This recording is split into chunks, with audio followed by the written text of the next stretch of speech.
Hi, Eric. Thank you for joining me today. As we are both Legionnaires survivors, I'm wondering if we can just start by you telling me what year and how did you know that you had Legionnaires? Okay, it's very interesting. It was in August of 2012. I was traveling for business in Chicago, Illinois. Okay. I was meeting with various clients, and I was staying at a particular hotel. I came home, and 5 days after returning home, I developed a fever of 102.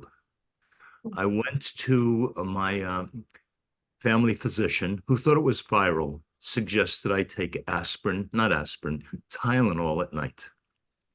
Then by the next morning, my fevers were 104 degrees plus.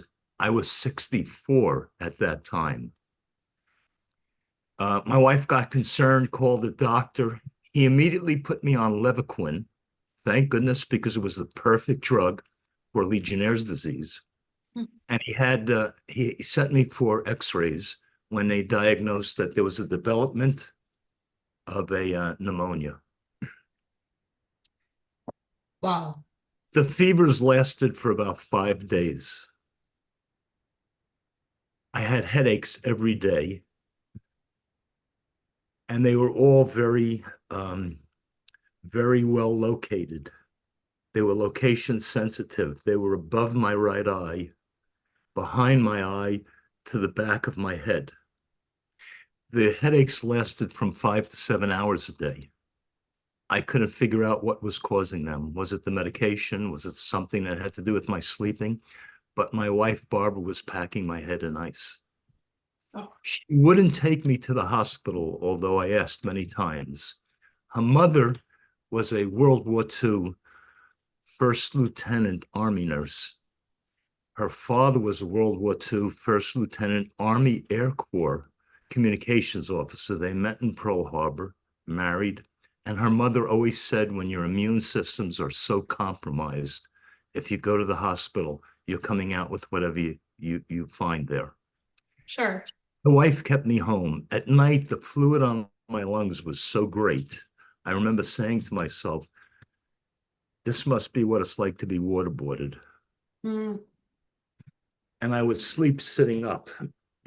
Every night, my wife would come into the bedroom that I was sleeping in and wake me up, and we'd have to change pajamas because the bed would be wet where I was staying. The sweating was immense. And she would lay out new sheets and new towels, and I'd move to the other side. That continued for about 5 days until the headaches and the fever resolved, but there was still a lot of congestion in my lungs. sure. I started spitting up blood. Wow. And you Um, remember all of this very clearly? very clearly, I remember this. Yep. 10 days after I returned home from Chicago, a letter was sent to my office in a prepaid, pre-postmarked, barcoded envelope. And in it was a notification from the hotel and the Chicago Department of Health, the CDH, that there was a Legionnaire's disease outbreak. My secretary almost threw it out. She thought it was junk mail. But since I had been at this hotel, she decided to open it in case it was a bill. She then contacted my wife and told her what was happening. And that's my beginning of my venture, Legionnaire's disease. Right. The tests taken after my acute stage showed positive legionellosis within me. Yep. What happened is after the acute period, I saw very significant changes. I suffered because the infection got to my head. I suffered a dysexecutive syndrome. Things that I could do before, I could not do now. In 5 days, I saw my cognitive level drop from a 0.9, let's say, to a 0.5.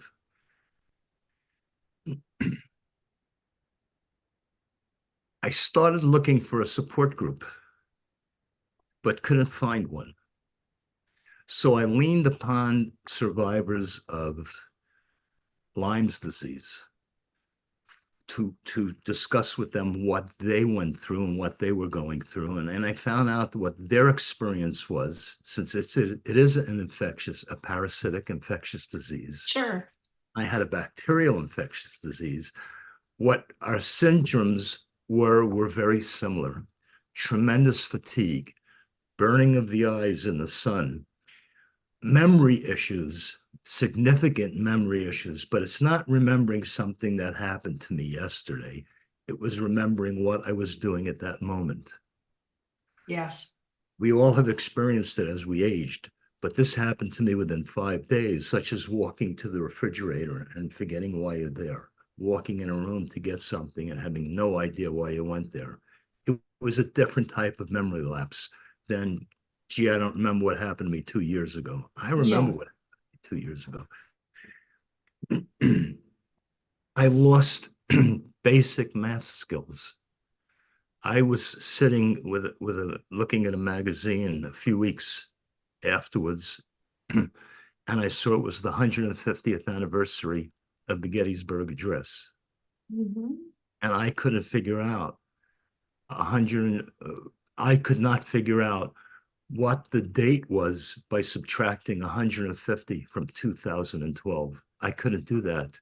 My math skills were gone. Even today, I still have very poor recovery of math skills. I lost my penmanship. I had to reteach myself how to write in block letters.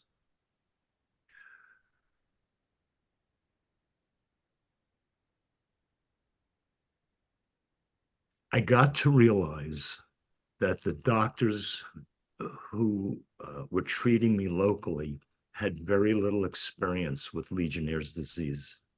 So I had to find my way to major population center hospitals where doctors had this experience.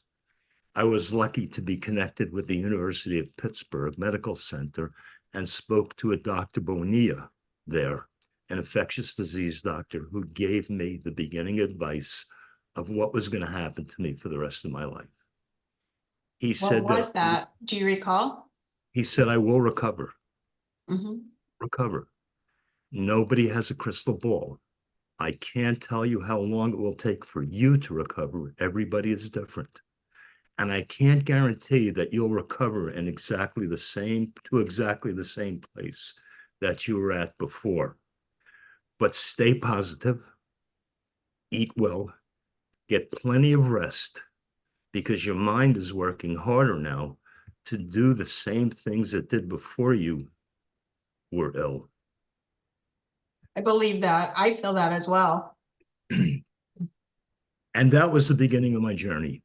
Yep. Luckily, as time went on,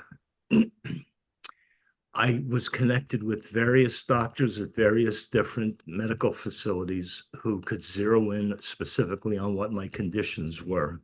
I had developed a divergence syndrome with my eyes because of Legionnaire's disease.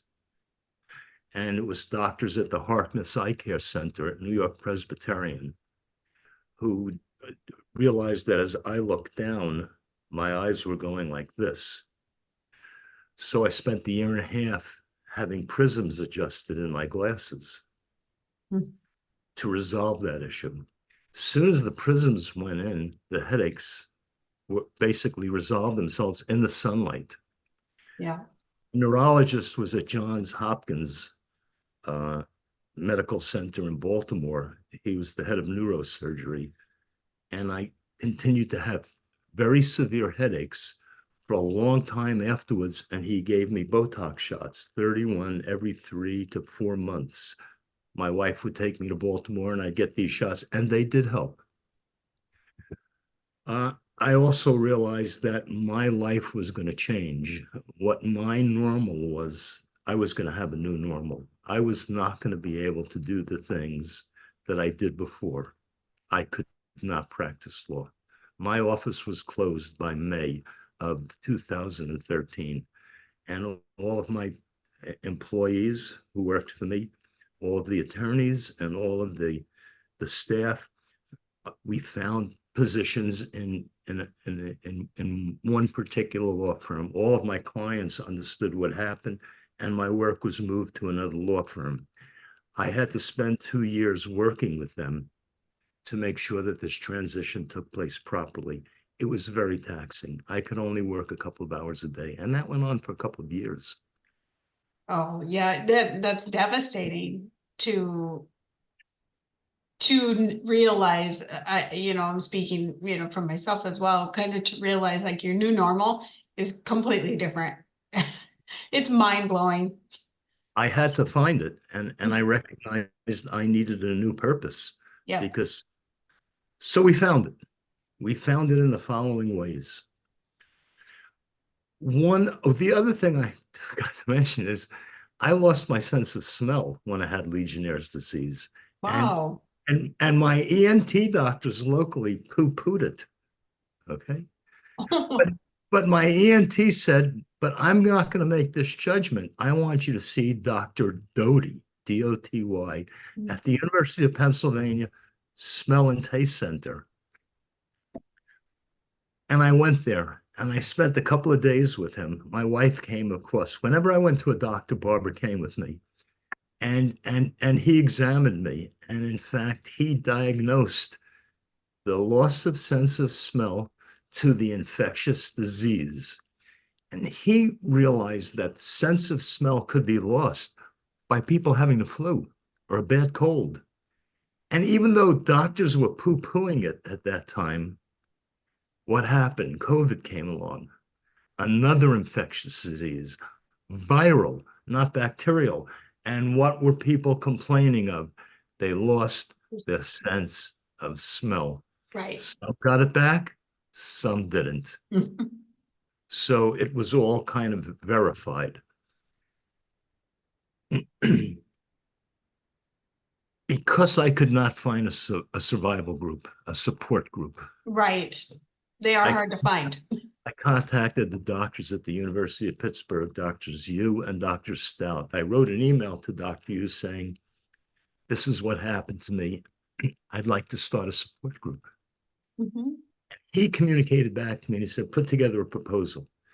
Now, the proposal that I put together under normal circumstances, pre-Legionnaire's disease, would have taken me about an hour to dictate, Sure. then typed up, and maybe a half hour to edit.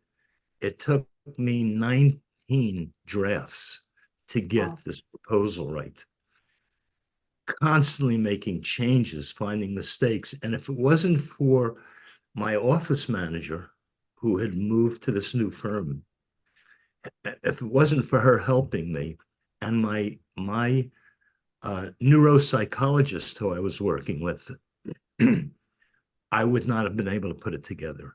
But we got it done, and we did start a support group, which I've told you about. Mhm. And now we have people, many people all over, communicating with Matt, communicating with Dr. Yu, Right. communicating with an organization, Stitchen, Veritzonic Decay, Veritzonic Decay. Veritzonic Decay in Dutch means veteran, Stitchen meaning illness. These were veterans of an illness. But Hmm. 20 years ago, there was an outbreak at a floral show in the Netherlands, and there were multiple Legionnaire's disease illnesses. That group has started this support group in the Netherlands, and they're very strong. Wow. So basically, that was my purpose in starting that. We did it. Mhm. I've worked with Matt. I've worked with the people in the Netherlands. I work with people here in the US at the University of Pittsburgh Medical Center. I also learned how to do Tai Chi. My neuropsychologist told me, find a grounding activity. Mhm. From the very beginning, she told me this. Okay. Yoga was not for me, but Tai Chi was. And I studied three different forms of Tai Chi till I found Tai Chi Cha. Tai Chi Cha, CHIH, which is Okay. 18 individual movements, which not only did I learn, but I became an accredited teacher.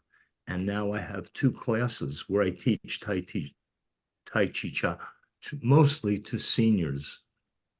That's Perfect great. activity, balance, flexibility, range of motion, neurocognitive strength. You know, I I worked with a neurocognitive therapist for years. His name was Tramontana. Uh, and one thing he told me that the 4 best activities for cognitive and for cognitive strength and health, 4 basic activities. Number 4, board games. Hmm. The old nuns study where the nuns in a certain group always did board games, games of strategy. They were exercising their mind every day. Right. Number 3, reading. Now you're engaging, not only utilizing your eyes and seeing, you're thinking, remembering, and preparing yourself for the next movement. We now have 2 things multitasking. Number 2, playing a musical instrument. Now you've got eye-hand coordination, coordinating to the notes. You're coordinating to what you're reading. There's a lot going on. Playing a musical. Sure. Number 3, cognitive health activity. Number 1, dancing. What?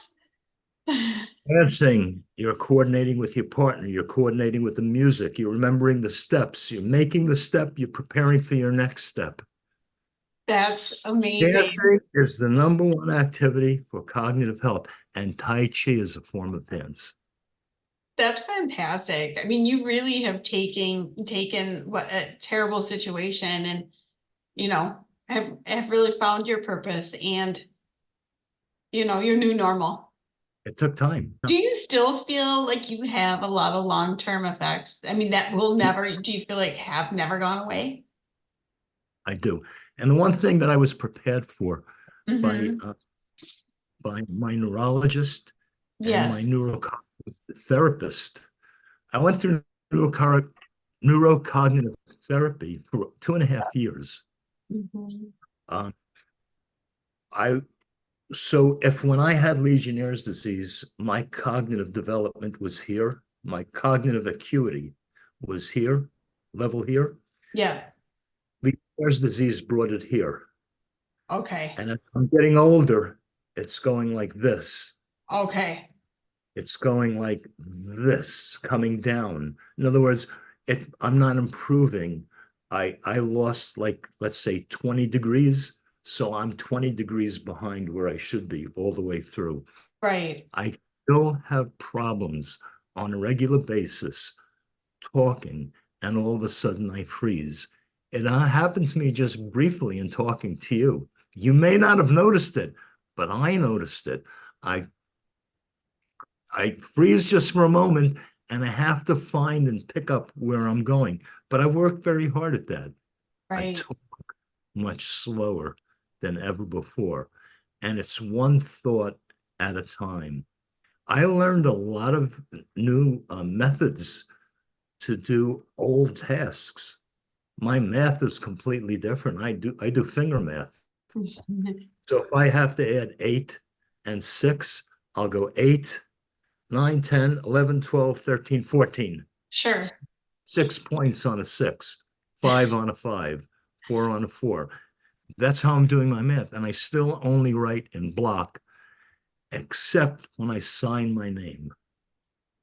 I Mm. still use block print, block letters, except when I sign my name. And then I try to use script for my signature. Right. So yeah, there are a lot of things. But but but quite frankly, I can tell you about what I feel about what's happened to me, Mm-hmm. but the people around me, the people who know me, my children, my wife, they see it on a regular basis. So there were people who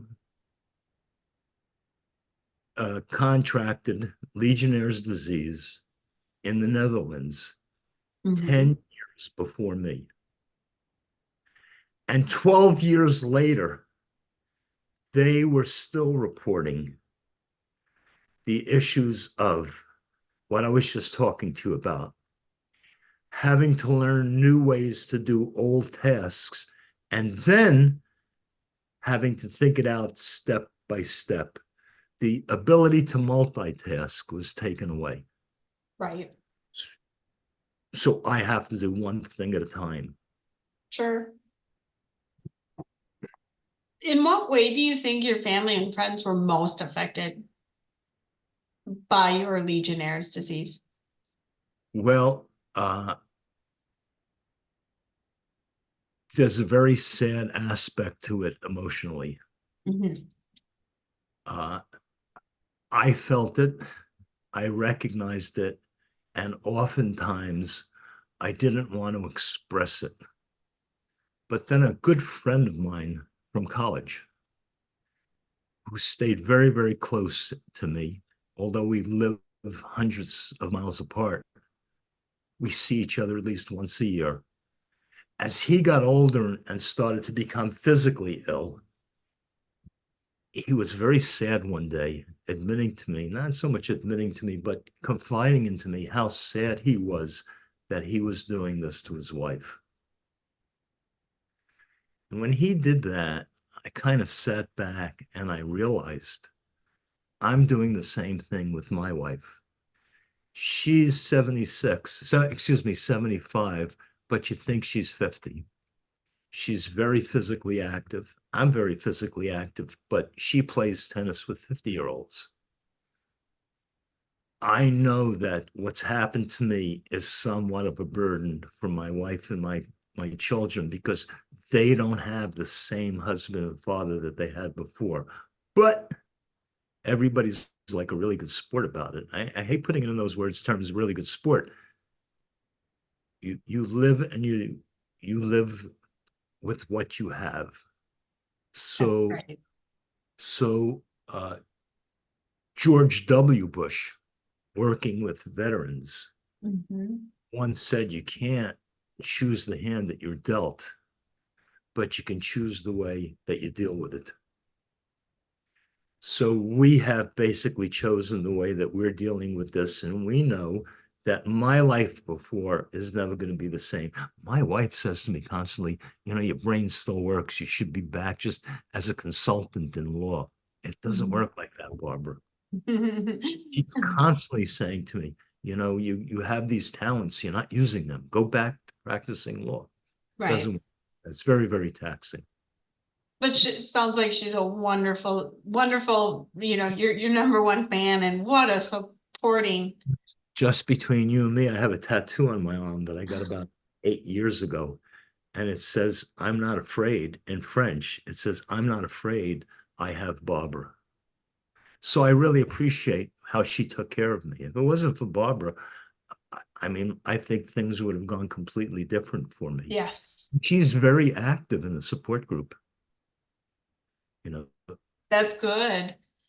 I think about that. I too had a wonderful supporting husband and family. But there's a lot of people that have, also been battling Legionnaires, on their own with a very, whether it's their family lives thousands of miles away or, whatever the situation is. And that's why I feel that there needs to be more advocacy for everything surrounding Legionnaires and Legionella, but also a lot of support systems. And it's really, there's not a lot of it. I mean, when I was um, released from the hospital, there was there's not even conversation, about follow up, like, okay, now this is what your life is gonna be like. There's a gap there, I think, but that's just my opinion. But we now who have gone through this can tell others, can True. see others going through this. You're not alone. Hmm. A lot of people who have gone through exactly what you're going through. And don't let doctors tell you it's psychosomatic or it's all in your head. It's not. Right. In your life, in everybody's life, there's going to come a point where your health is going to change, whether it's by aging or by illness or by accident. Find doctors who care, Yeah. who have knowledge. I remember when I first started working with Dr. Yu, he uses the word pedagogy all the time. We need to teach doctors what this is all about. We can't just remain silent about it. They need to learn that these are true effects and that people um, need to be treated for precisely what they're experiencing. You know, I found that in talking to so many people, and I'm sure you have too, Mm-hmm. the um, sequelae, the residuals of Legionnaire's disease is multifaceted. Yes. It's cruel and it's pervasive. I Mhm. believe it finds the places where you're weak and takes something away from there. Yes. I mean, if you have lung problems, boy, it's going to make your lung problems worse. Mm-hmm. If you're getting tired and you're getting older, if you're older, boy, it's going to make you, your memory, it's going to make your cognitive abilities worse. Yeah. Um, if you have, I think I said lung problems, if you have breathing, it's going to find these problems and make it worse. That's what I think Legionnaire's disease does, and people have to be treated for all of those things. Exactly. Stay Exactly. positive. I tell people you need to stay positive, eat well, get physically and mentally active, do mental activities, do lumosity, Yeah. find a goal, find a new normal, but Right. stay positive. Positivity will lead to success. Right. There's a light at the end of the tunnel. It may have a different landscape than what you used to, but there's a light at the end of that tunnel. That's And right. you It's have a life ahead of you. attitude. It's Goes a attitude. long ways. Yeah. Just one last question for you. What do you hope will change regarding whether it's testing for Legionella in hotels and that sort of thing? What is your end goal surrounding Legionella? When I recovered, okay, I was very angry, extremely angry Mm-hmm. that the people who caused this wanted to run away as fast as they could. That's why I got notification of an infectious disease outbreak by snail mail rather than an email or a phone call, because they had everybody's name, they had everybody's phone number, and they had your email. 1 hour, they could have hit 3 buttons and 10,000 people could have got this message. They Right. did advertising, but not in taking care of the people that they've caused problems for.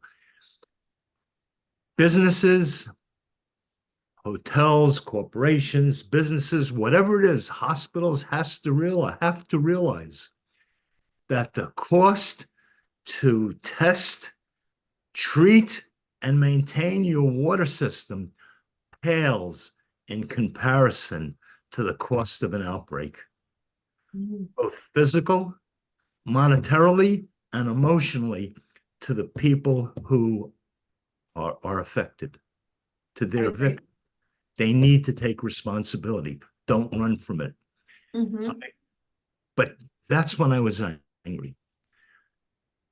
I'm not so angry anymore because anger is not going to get me to focus on the important goal now is, as we talked about, teaching doctors, educating them, letting people know you're not alone. There are support groups. Talk to us, talk to friends.